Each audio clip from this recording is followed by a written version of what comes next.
जब आप लोग गुजरात के बारे में पढ़ते हैं या गुजरात का नाम सुनते हैं तो ये भी सवाल आता होगा कि आखिर गुजरात एक स्वतंत्र प्रांत कब बना।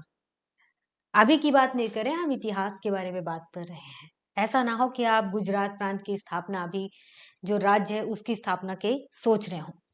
तो गुजरात में 1401 का टाइम होता है, 1401 ईस्वी, जब जफर खान नाम का एक व्यक्ति होता है जो यहाँ पर इस एरिया को स्वतंत्र घोषित करके खुद को यहाँ का शासक बताता है कि अब मैं यहाँ पर शासन करूंगा। इसने इसी टाइम पर मतलब कि स्वतंत्र घोषित करते टाइम कहा कि मेरी एक उपाधि है, या इसने एक उपाधि धारण की, मुजफ्फर शाह। मुजफ्फर शाह ये नाम इसलिए आपको याद रखना है कि जब आप मालवा के बारे में पढ़ते हैं तो वहां पर हम कहते हैं कि दिलावर खान ने मुजफ्फर शाह से मित्रतापूर्ण संबंध रखा, तो वो मुजफ्फर शाह ये है। क्या ये उपाधि धारण किया हुआ है, ये भी ध्यान रखना है, ये उपाधि है और जफर खान उसका अपना नाम है। मुजफ्फर शाह के बाद एक शासक आता है अहमद शाह प्रथम। ये इसका जो कार्यकाल होता है 1411 से 1441 ईस्वी होता है। इसके अपने टाइम पर क्या क्या काम करता है ये भी आपको ध्यान देना है। तो सबसे पहले तो इसे गुजरात का वास्तविक संस्थापक कहा जाता है, ये भी ध्यान रखना है, वास्तविक संस्थापक। इसके अलावा अहमद शाह ने क्या किया, अपने टाइम पर एक नए नगर की स्थापना की।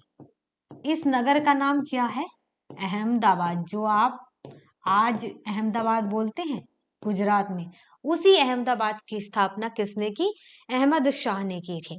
और इसने क्या किया कि गुजरात की पुरानी राजधानी थी पाटन, इसको बदला और उसके बाद इसने नई राजधानी बनाया, किसको, अहमदाबाद को। ये हो गया। इसके अलावा आगे चलकर के एक और शासक होता है महमूद बेगड़ा। ये इतिहास में ऐसे ऐसे नाम हैं गुजरात से संबंधित जो काफी फेमस है, जिसके बारे में एग्जाम में पूछा जाता है। इसका कार्यकाल क्या रहता है, 1459 से 1511 ईस्वी, इस बीच ये रहता है। ये क्यों फेमस है, क्योंकि इसकी थिंकिंग थी साम्राज्यवाद नीति की। इसका मतलब पता है क्या होता है, साम्राज्यवाद मतलब यह होता है कि गुजरात का जो अपना एक सीमा था, जब महमूद बेगड़ा शासक बना, अब वो चाहता था कि गुजरात का जो एरिया है वो और फैले।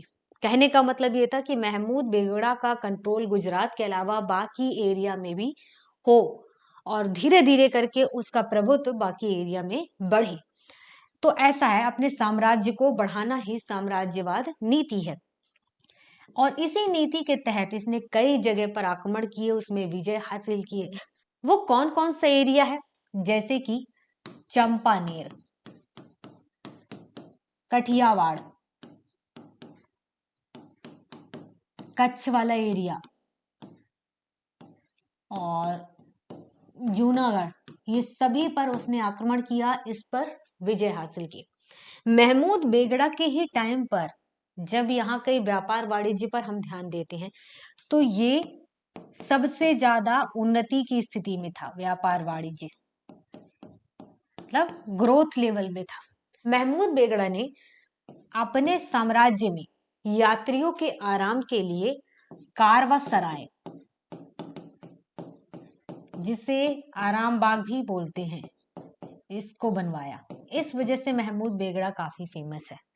फिर उसके बाद अगर हम आगे बढ़े तो 1572 में अंतिम में होता क्या है, 1572 याद रखिए, अकबर ने इसे अपने साम्राज्य में मिला लिया। अकबर ने अपने साम्राज्य में मिला लिया। तो हमने संक्षिप्त में, शॉर्ट में ये सारी चीजें पढ़ी।